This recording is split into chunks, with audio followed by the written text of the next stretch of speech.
জীবনের অর্থ কি? আপনার জন্ম হয়েছিল বস্ত্রহীনতার মধ্যে দিয়ে এবং আপনার মৃত্যু হবে বস্ত্রহীনতার মধ্যে দিয়ে। আপনি পৃথিবীতে এসেছিলেন অত্যন্ত দুর্বল হয়ে, এত দুর্বল ছিলেন যে মার সাহায্য ছাড়া খাবারটুকু মুখে নিতে পারতেন না।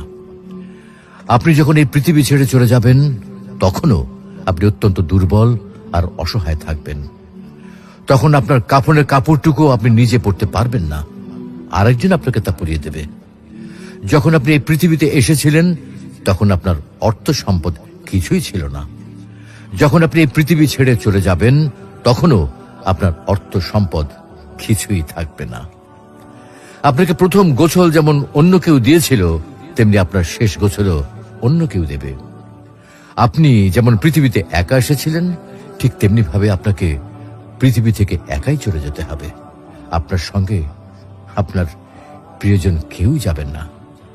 হ্যাঁ, এটাই জীবন, এটাই তো জীবন। তাহলে কেন এত মারামারি, এত সংঘাত, এত হানাহানি?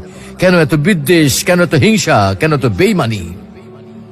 তাই সকলের প্রতি দয়াশীল হন, সকলকে আপন করে নিন এই ক্ষণিকের যাত্রায়।